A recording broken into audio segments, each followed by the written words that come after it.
Yo, what's going on? What's going on, good people? Peace and love. Peace and love, peace and love, peace and love. Happy. Fortune and Freedom Friday. Fortune and Freedom Friday, December 19th, 2025. We are on the countdown for the year. 12 days left, 2025. 6 days left to December 25th. 2 days left to the winter solstice and World Meditation Day. 2 days left to the winter solstice and World Meditation Day. We're doing an 11/11 community meditation in Queensbridge. I got to send a bunch of texts out today, tomorrow. Beautiful things that I ain't hit anything about. You know what I mean? Nothing crazy. Just get a few folks together, man, and meditate, send out positive vibrations to the world, right? To the Queensbridge community, to the greater Long Island City community, the greater Astoria community, the greater Western Queens community, the greater Queens community, the greater New York City community, New York State, and beyond and beyond and beyond. Energy works like that, right? You start one place and it just grows.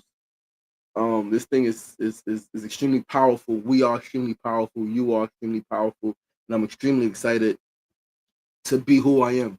Right. Yesterday at Echoes, right? It was our last our cohort graduated on Wednesday, right? Last cohort of 2025 graduated on Wednesday. Yesterday we had a team dinner, and it was the final circle, right? And they asked the question, in the circle, it was like, what has it been like being you in 2025? And I went around. I went like probably like fourth, third or fourth. And I said it's been absolutely incredible being me in 2025, right? And I spoke about how amazing it has been, how beautiful it has been, right? And the crew at Echoes, they know, much of the things that I've done this year, down to the challenges with family and how I was able to have breakthroughs in those situations. They know all of that, right? Because I share it. I said that it's been incredible being me, even though it's been extremely painful.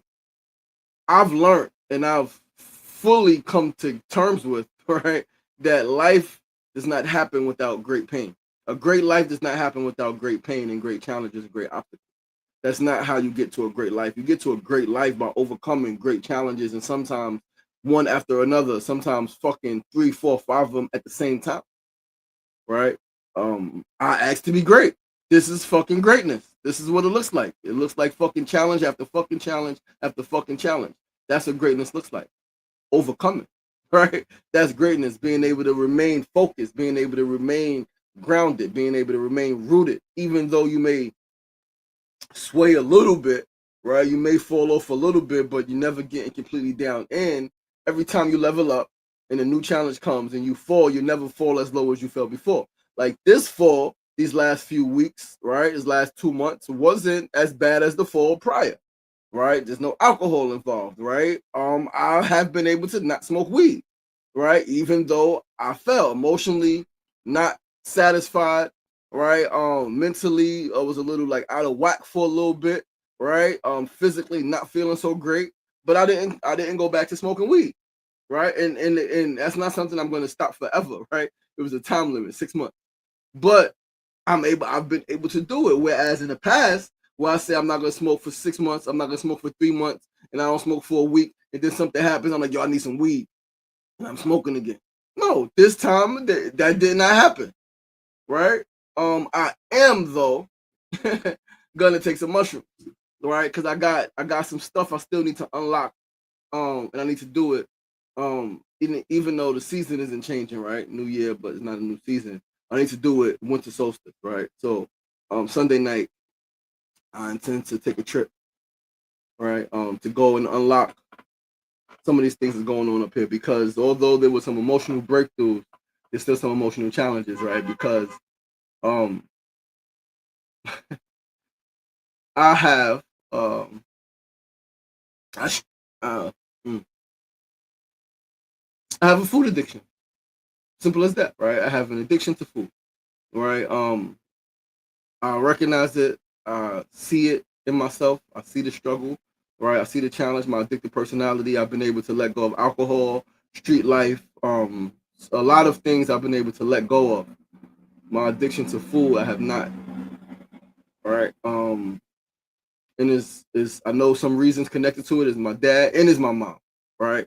Um, both of those, both of my parents, right, I have connections to food with both of my parents, sweets, food in general, all right. So I need to go and unlock that because I need to let go of this food addiction because it's my last addiction. It's the last thing that I'm addicted to is food, all right. Other than like just doing good work, all right. That's not something I'm letting go, all right. So I'm addicted to food, and I need to let that shit go. Um, More control over portion size and more control over time that I eat. Right. So how much I eat and when I eat. I need to stop eating freaking before bed. Right. I know that shit does not have a benefit to me. And I know that if it's not benefiting me, it's hurting me. And this morning I didn't wake up to fucking 8 o'clock. Right. I woke up early, I did my meditation, I did my prayer. I'm like, okay, it's 7, I'm about to get up. Next thing I know, it's 7:57. I'm like, holy shit, an hour went by. What the fuck? Right. But yeah, anyway, Eddie Kruger, what's going on, my brother? Peace and love. Thanks for tuning in. Seth Hussein Cole for my brother. Peace and love. Thanks for tuning in. Mona, love, baby girl, happy Fortune and Freedom Friday. Listen, guys, we got a pretty dope show lined up, man. We're gonna get right into it. Once again, I'm your boy, your host, LaShawn Sugar Ray Marston. It is Friday, December 19th, 2025. This is episode 523. Episode 523 of SR Daily. We're gonna start our first segment with a quote of the day. Today's quote is from this book that I am still reading, still nursing this fucking book. This is probably the most challenging book that I've read. Because the way that it's written is very repetitive, but it is very fucking interesting. Whenever I get into it and stay into it, I love it. Sometimes I gotta go back and read the page again. I'm like, what the fuck are they talking about? All right. But it's pretty dope. How to create a mind, about pattern recognition, and literally how do you create a mind? How is a mind created? Right? How they talk about neuroplasticity, neurogenesis, talking about the brain, fucking cerebellum and corpus callosum and the thalamus and hippocampus and all of that shit. Right? So this quote is from this book that I'm about to read. Fear is the main source of superstition and one of the main sources of cruelty. To conquer fear is the beginning of wisdom. Bertrand Russell. Once again, the quote is, today's quote of the day says, fear is the main source of superstition and one of the main sources of cruelty. To conquer fear is the beginning of wisdom. Bertrand Russell. This is valid. This quote is extremely valid. Now I said in the song, niggas fear what they don't understand, hate what they can't conquer. Guess it's just the fury of man.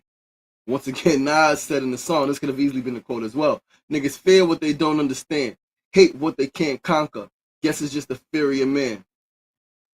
How many lives have been destroyed because of fear? How many lives have been destroyed because of fear? Whether it's the fear to confront or engage, the fear to be honest, the fear of loss or success. Fear has destroyed so much. And I'll always be honest, right? I'll always be honest and say that my situation with my children became worse because of fear. You guys know the story already, right? I feared what may happen if I popped up in Philly, right? There was some energy that wasn't so great. I didn't feel so great about. So I didn't pop up because I'm like, what if I pop up, right? And I want to see my children and somebody tells me no. I'm like, am I just gonna take that? I didn't think I could. What if I'm talking to my children, I see them, they want to come back with me, and somebody says no, and my children are crying because they want to come with me. Right? I'm like, I don't know if I could. I don't know what may happen. Right? So I don't just want to pop up because I know just popping up again. I know 2 situations in Queensbridge where motherfuckers popped up and somebody got killed, and I'm like, I don't want to be on either side of that shit. I don't want to be the one getting killed. Absolutely, and I don't want to be the one to kill anybody. I don't want to be the one to hurt anybody. I don't want to be getting hurt. So fear, right? Not knowing, fear of the unknown, right? My fear was definitely stronger than my faith in that situation. I did not have enough faith to be like, all right, everything's gonna work out. Let me go down. Let me breathe. It wasn't there. Not with this situation at that time. So I didn't pop up in Philly, and then 18 fucking months went by that we'll never get back. 18 months went by that will never get back. My children experienced things that they needed me to be there for, and I wasn't there. And I've cried about it so much. I still cry about it. There's nothing I can do about it though. Right. But learn, instill more faith in myself, instill the faith in my children so that they don't ever make a decision like that. Whenever those decisions, figure out what you need to do to make your faith stronger, because the fear is real. It pops up. But how can you like level that shit out? Because you got to move in faith, man. Faith over fear. It's a real thing. Faith over fear. We cannot allow fear to control us. We cannot allow fear to rule our lives. We cannot allow fear to have this impact on us where it's freaking leading us to make decisions that are opposite of what we want and opposite of what needs to be done in any given situation. Right? Courage, faith, fearlessness, right? Trust, all of those things. So Mona Love said, embrace the challenges, don't panic, don't quit. That's grit. Okay, bars. Okay, Parappa the Rapper. Marappa the Rapper. Yo, Eddie, remember Parappa the Rapper? I mean, come on, they don't know that game. She don't know Parappa the Rapper. I'm like, yo, that shit was some fly shit. Shit was fun, right? But let's move along to our second segment of the day. Today's second segment, Need to Know News of the Day. Today's news is a Did You Know? Did you know? Did you know that you could live with half of a fucking brain? Did you know that? Did you know, be honest, did you know that you could live with half of a brain? Well, maybe not you, right? Maybe not you guys. Our brain has fully developed. I was gonna say older, right? But some people don't like to be called old. And even though like a baby is 1 year old, everything is old and young at the same time. Anyway, I digress. Your brain is fucking neuroplasticity is so fucking magical and powerful. And you can lose half of your brain and the remaining half will just fucking adjust. It will adjust and it will begin to take on. But we're gonna read some shit though. But seriously though, there are stories of people who have had to have surgery, right? To have half of their brain removed. And they still lived. And they still lived full lives, right? Full productive lives. Let us talk about it. So I first heard about this through a little girl with half of a brain. So girl with half a brain refers to children and young women who've had a hemispherectomy, a radical surgery where one cerebral hemisphere is removed or disconnected to stop severe epilepsy, often from conditions like Rasmussen's encephalitis. Remarkably, due to neuroplasticity, their remaining brain halves rewire to take over functions, allowing them to lead full, active lives playing sports, talking, and even thriving despite initial paralysis or speech delays, showcasing incredible brain adaptability. Why the surgery? Hemispherectomy. Rasmussen's encephalitis, a rare chronic inflammation attacking one brain side, causing frequent debilitating seizures, paralysis, and speech loss. That's what I heard about, man. A little girl, they said she was, they said she was having so many fucking seizures that she couldn't do anything. She was just having seizure after seizure after seizure after seizure after fucking seizure. And I'm like, God damn. Severe epilepsy. When medications fail, removing the diseased hemisphere stops uncontrollable seizures that severely damage the brain. How they thrive. Neuroplasticity. Brain rewiring. The brain's ability to reorganize itself, allowing the remaining hemisphere to take over tasks usually handled by the removed half. Remove half. Adaptation. The brain's visual and language centers can adapt, though sometimes with slight speech patterns like slow, deliberate speech or mild motor weakness. Powerful shit, man. Powerful shit. And we got an article here, right? From March 2023. Meet the glass half full girl whose brain rewired after losing a hemisphere. In most people, speech and language live in the brain's left hemisphere. Maura Lee is not most people. When she was 9 months old, surgeons removed the left side of her brain. Yet at 15, Maura plays soccer, tells jokes, gets her nails done, and in many ways lives the life of a typical teenager. I can be described as a glass half full girl. She says, pronouncing each word carefully and without inflection. Her slow cadence-free speech is one sign of a brain that has had to reorganize its language circuit. Yet, to a remarkable degree, Maura's right hemisphere has taken on jobs usually done on the left side. It's an extreme version of brain plasticity, the process that allows a brain to modify its connections to adapt to new circumstances. Brain plasticity is thought to underlie learning, memory, and early childhood development. It's also how the brain revises its circuitry to help recover from a brain injury, or in Mora's case, the loss of an entire hemisphere. Scientists hope that by understanding the brains of people like Mora, they can find ways to help others recover from a stroke or traumatic brain injury. They also hope to gain a better understanding of why very young brains are so plastic. Injury before birth. Sometime in the third trimester, Anne Lee's pregnancy, the child she was carrying had a massive stroke on the left side of her brain. No one knew it at the time. Maura was born in September of 2007, and for the first few months, she seemed like a typical baby. She smiled and rolled over, right on schedule. And then in the holiday season of 2007, all of these milestones sort of stopped. In early 2008, Maura began having epileptic seizures that became more and more frequent. There were 20 of them in a minute, and then there were hundreds of them a day, Lieb says. Doctors ordered an MRI of Maura's brain. They showed the image to Anne and her husband, Seth.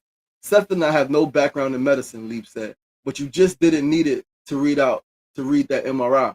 Half of her brain was lit up, and the other half of her brain was basically gray. Most of the cells in her left hemisphere had died. The ones that remained were causing her unrelenting seizures. So the Liebs traveled from their home in South Orange, New Jersey, to the Cleveland Clinic, where Dr. William Bingaman performed a hemispherectomy, which removes most of the tissue on one side of the brain. Basically, the surgery created a newborn, Lieb says. She could no longer roll over. She could no longer smile. It was almost like a restart. The organization of a typical human brain is contralateral, meaning the left side of the brain is connected to the motor and sensory nerves controlling the right side of the brain. Right, so your left side controls your right side controls your left side. It's real fascinating. So Maura was initially paralyzed on her right side. Human brains are also lateralized, which allows each hemisphere to specialize in processing certain types of information or specific behaviors. Maura had lost the left brain areas that usually play a critical role in producing and understanding speech. That meant her right brain would have to take on these jobs if she was ever going to carry on a conversation or read a book. Plasticity is important, right? Something called myelination. Myelination is what allows the neurons in the cells to form, pretty much, right? And when you pass a certain age, myelination stops. But when you're under a certain age, it's still going and it's actually thriving at a certain point. And so, like, you can fucking lose half of your brain. Shit is incredible, right? There's a lot more in this article. You guys can look it up, right? You can look it up for yourself, right? Yeah, this is some powerful shit. Laura Holmes, what's going on? It's some powerful shit, man. The brain's ability to recalibrate itself, the brain's ability to reorganize itself, to rewire itself is extremely powerful.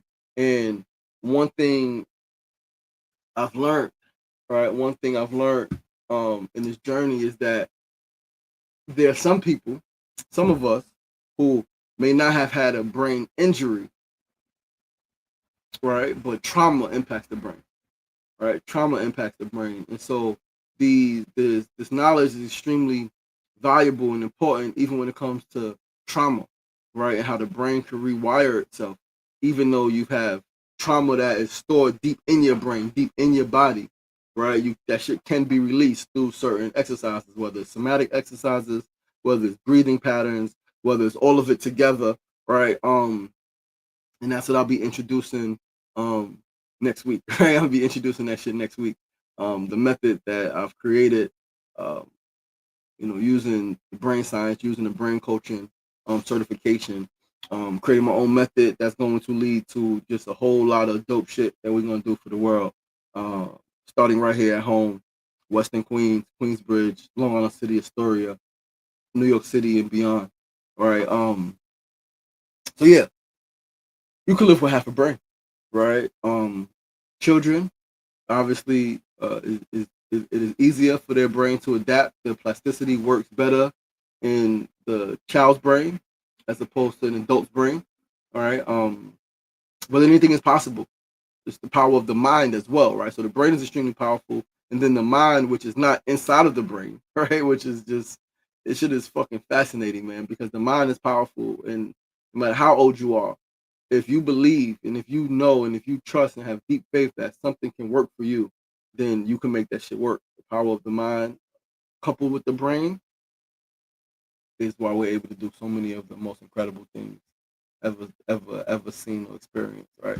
But let's move right along, family, to our third segment of the day. Today's third segment is a tip of the day. Today's tip says your journey isn't tough. It's a reminder, right? Today's tip is a reminder. Your journey isn't tough because you are cursed. I let me go back. So I said this in a video yesterday. I posted a video on IG and Facebook. I was walking in Manhattan, and I was just, I've heard so many people say how cursed their life is, how bad their life is, how tough their life is, right? And tough, yes. Bad, cursed, right? Tough, yes. Bad, that's subjective. But cursed, come on, really? You fucking alive, right? Like you're alive. You're able to talk. You're able to fucking complain and bicker. Like your life, you are not cursed, right? So the reminder, your journey isn't tough because you are cursed. No, it's tough because you are fucking blessed. Like your journey is tougher than the journeys of everybody else around you. Your life is tougher than the lives of everybody else around you, not because you are cursed, not because you did something wrong, not because you don't deserve greatness or you're not worthy of greatness, but the complete opposite, because the greatness that you are worthy of, you got to fucking prove yourself to life, my G. Like, you got to prove yourself. You got to show that you are worthy, right? Because you are worthy. So you just got to do the fucking shit, to handle the shit. Prove yourself. You want this fucking lavish lifestyle. You want to be able to provide for your family, for your friends. You want to make the world a better place. Whatever it is, you got to prove your worthiness to life. So life is going to throw you shit. But life already knows that you're worthy. That's why life is throwing you shit. God don't give battle to motherfuckers who can't handle battle. God don't give battle to motherfuckers who can't handle it. God ain't trying to set you up for failure. That's not what God is about. God is not saying, yo, let me knock this motherfucker down. God don't work like that, right? God is your mother, your father, right? That's not how that should happen, right? You have the challenges. It's like like only parents who want to see their children fail, right? And those are parents who are egocentric. Those are parents who are hurt, right? Going to set their child up for failure. The parents who know that their children, who love their children, who want to see their children win, is going to put their children sometimes in a situation where, yes, they may have to be uncomfortable. Yes, there may be some, frustration, some loss, some pain, but they know they can handle it. Like, I know you got this. I believe in you. Like, I know you could do this shit. I know what's inside of you. I'm inside of you. Come on. Like, I know what's inside of Usha. Like, and I know what I've mentally, emotionally, spiritually been able to implant in Samir. So, like, again, even though this shit right now is painful, like, I know they got this shit. I know they got this shit. I know they got it. I know they got it. Like, I know that they got it. Because, I know Usha is my biological. I know what the fuck I implanted in that girl. I know what I downloaded in that girl. Right? And Samir, not biological, but since he was 2, I know what I've put in his mind. I know the mindset that I've constructed in that young man. And so, like, they can deal with this shit, man. Your journey is tough because you can handle it. You are strong enough. You are brave enough. You are courageous enough. You are intelligent enough. You are creative enough. You are determined enough. And you can be resourceful enough if you decide to be. If you don't, then there's nothing nobody can fucking do for you. But with all of this shit, you can still create the life you fucking dream of. Have faith, have courage, take chances, and go fucking do the shit. But you can handle it, man. You will not be in the position where it's fucking tough if you cannot work your way through that shit. Work your way through that shit. Like, work your way like you tied up. Like, this is why obstacle courses are extremely fucking powerful, because you get tied up in some shit. You got to work through it. Work through the shit. Fuck is you crying? We got to stop crying and complaining, right? So, crying because, okay, yeah, damn, this shit's a lot. You shed some tears. Then get back up. But complaining is one thing. No, man, like, somebody, you or somebody in your bloodline, your parents, your grandparents, great-grandparents, great-great-grandparents, 7 generations up, somebody pray for you. Somebody prayed a very special and specific prayer for you. And that's why you got the shit, because you are the one in your bloodline to change every fucking thing. You are the one that's supposed to change financially, that's supposed to change motherfucking spiritually, that's supposed to change mentally, supposed to change the habits, supposed to change where we live, how we grow, how we ride, how we raise children. All of that shit, you are the one. It's you. That's why this shit is so fucking tough. So embrace it. Simple as that. That's the tip. Let's move right along to our fourth and final segment of the day, family. Today's fourth segment, as always, is a build of the day. Mona Love said, the tougher the journey, the greater the reward. That's a fact. The tougher the journey, the greater the reward, and the bigger the dream, the bigger the fucking obstacle, man. The bigger the goals, the bigger the challenges. These are facts. Let's move to our fourth and final segment of the day. Build of the day. Listen, I've said it once, I've said it before, and I'm gonna say it again. Meditation changes the whole world. Meditation changes the whole world because it changes people. There's so much study out there, so much study on how meditation literally changes people from the inside. One person meditating can change the frequency of their household. One person meditating can change the vibration within their neighborhood. This speaks for the power of one. All it takes is one. Be that one. Who are you waiting for? What are you waiting for? Be that one. Be that one in your family. Every morning and every night you sit in silence and you meditate and you breathe and you allow your positive vibration, your positive nature to radiate outward. All right. So let's read something. All right, I want to read something. So in the 1970s, a teacher named Maharishi Mahesh Yogi proposed something most people will laugh at, that a small group of people sitting in silence could influence the emotional climate of an entire city. So researchers actually tested it. In several U.S. cities, they gathered groups of people trained in transcendental meditation and had them meditate daily for a set window of time. Then they tracked measurable real-world indicators in the city: crime rates, violent incidents, accident reports, hospital admissions. The prediction was simple. If roughly 1% of a population meditates consistently, the collective stress of the area begins to drop. During the meditation window, something strange happened. Crime rates dropped. Reports of violent incidents dropped. Reports of accidental emergencies decreased, all significantly. Now, this isn't me saying meditation magically controls society. It does mean there aren't other It doesn't mean there aren't other variables.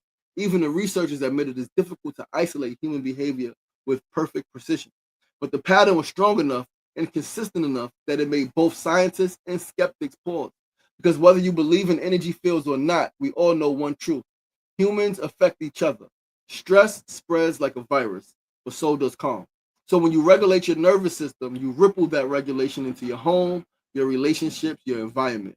And when groups of people do that together, the ripple gets bigger. That's the heart of the Maharishi effect.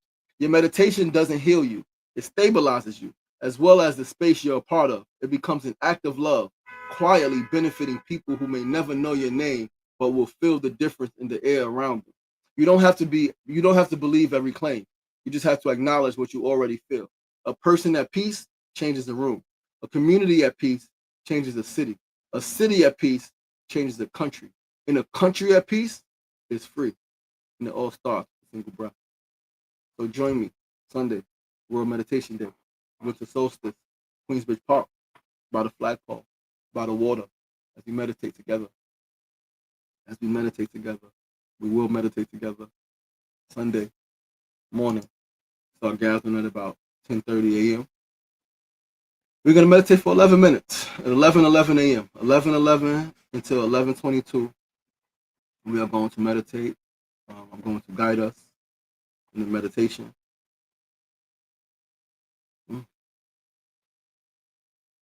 It's going to be beautiful. Meditation is extremely powerful. I'm so grateful for the gift of meditation. I'm so grateful I found stillness. I found peace because I was once not at peace, not in my mind, not in my heart, not in my spirit, not in my body. At one point, I did not know peace. Peace was lost. But I prayed for it. I asked for it, and it came back to me. You know, now I got plans to be the healthiest person, most peaceful person on earth. And the goal is to make Queensbridge the most peaceful place in the city, the most peaceful place on the planet. Right? I want Queensbridge to be the most peaceful place on the planet. Right? So we got work to do, man. All right? It starts with self. It starts with one. It starts with one breath. It starts with one intention. Before words are spoken, it starts with presence. Yo, listen, I love you guys. I appreciate you guys. Sefu said, I was taught that when you were born, an ancestor was assigned to you. I never feel unprotected. Powerful, powerful, powerful, powerful, powerful. Mona Love said, my family survived the pandemic because of my meditation practice. Ashe, ashe, ashe. Ashe, ashe, ashe. Listen, man, I love you guys. I appreciate you guys. It's Friday, end of week 105, episode 523. We're still going, we're still growing, and we're still glowing. Love you guys. I appreciate you guys. Thanks for rocking with your boy. Look forward to seeing you guys next week, Monday, same time, same place, 9 a.m. to 9:30 a.m. Facebook Live, YouTube Live, and of course Instagram Live. I'll see you guys Sunday for Sunday Light, 8 a.m. Sunday, 8 a.m. Same channels, Facebook, YouTube, and Instagram Live. Life is good, man. Just keep living, right? And I hope to see some of you guys on Sunday, man. Hit me up, let me know if you're gonna join me. I'm gonna post a flyer today, and we're gonna spread the word, man. Spread the word. Come through. Nothing is needed but self. Maybe a blanket, maybe something to sit on. There's steps right there, so you don't need anything to sit on. Sit on the steps, right? Yeah. Remember, you ain't getting knocked down. That's the problem. You're staying there. So get up, get up. Still get my voice back. The power is in you. I love you guys. Peace and love.